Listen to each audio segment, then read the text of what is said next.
Hai Smart Traders and Investor, kembali lagi bersama saya Kadek Mertayasa di channel IUK Nabung Saham.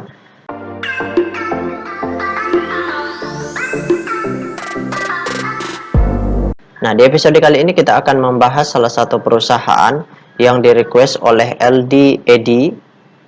Kode sahamnya Kota, nama perusahaannya yaitu PT DMS Propertindo Tbk. Oke, untuk mempersingkat waktu langsung saja kita cek datanya di aplikasi iPod. Nah, selanjutnya di sini kita ganti dulu kode sahamnya Kota, kemudian kita enter. Nah, kalau kita lihat grafiknya, perusahaan ini perusahaan yang tidur ya. Jadi kita ingin lihat apa yang dilakukan oleh investor besarnya selama kenaikan inilah dari tanggal 13 Januari sampai dengan tanggal 4 Februari. Di fase ini apa yang dilakukan oleh investor besarnya, seperti itu. Oke, kita cek dulu data broker summary-nya. Kita klik kolom browsum. Selanjutnya di sini kita ganti kode sahamnya Kota. Kemudian kita ganti tanggalnya dari tanggal 3 Januari 0301 sampai dengan tanggal 04 Februari ya, 02 2022. Oke, kita show.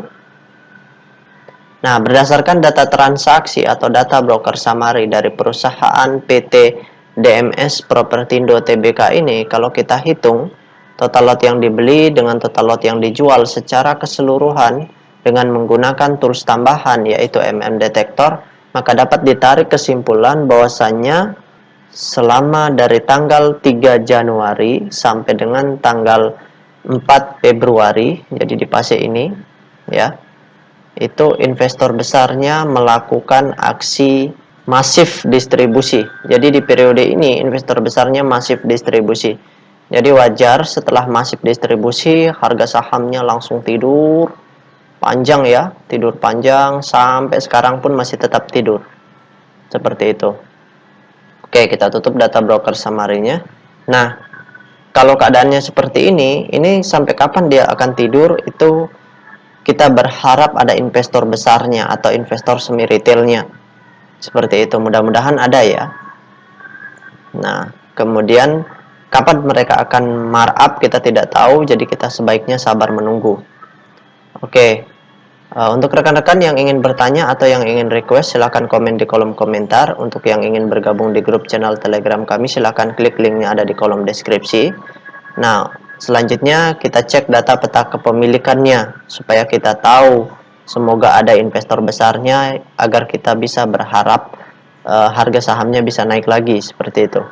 Nah, berdasarkan hasil riset yang Pak Guru lakukan dengan mengumpulkan data-data dari SRO Bursa Efek Indonesia dan data-data dari sebagian sekuritas, maka dapat ditarik kesimpulan bahwasannya perusahaan PT DMS Propertindo Tbk ini 100% sahamnya telah dicetak dalam bentuk scriptless. Dari 100% saham yang beredar di publik, kepemilikan investor besarnya di sini 36,6%. Kemudian kepemilikan investor besarnya ini dikuasai oleh DMS Investama. Kemudian investor semi retailnya di perusahaan ini sebesar 38% dan investor retailnya sebesar 25,4%. Untung saja investor besarnya belum banyak banget gitu. Di sini masih 25%, artinya masih ada potensi untuk trading itu bisa mengalami kenaikan seperti itu. Nah, 25% itu ambang batas maksimum untuk suatu saham kita investasikan, tetapi masih bisa untuk kita tradingkan. Seperti itu. Jadi ya, kalau kategori investasi itu sudah sangat tinggi, 25% kepemilikan retail. Kalau kategori trading itu masih sangat kecil. Jadi masih bisa kita investasikan. Kalau untuk trading kepemilikan 90% retail itu sebaiknya jangan kita masuk, kita hindari saja perusahaan seperti itu. Tetapi bukan berarti tidak bisa naik, karena kalau ada juga investor besar yang masuk di perusahaan seperti itu, yang naik juga harga sahamnya seperti itu. Cuma kapan itu akan terjadi ya kita tidak tahu. Investor besar juga kalau sudah melihat investor retail menguasai supply, mereka berpikir juga 2 kali untuk memarkup, jangan sampai mereka yang dihajar seperti itu. Jadi kesimpulannya, sabar menunggu, selamat menunggu ya. Sebaiknya kalau misalkan jumlahnya besar, mungkin ya kita bisa keluarkan sedikit, jual pelan-pelan ya. So kalau misalkan yang all in, kalau yang tidak all in ya sebaiknya sabar menunggu sampai investor besarnya dan investor semi retailnya markup, baru kita jualan, seperti itu.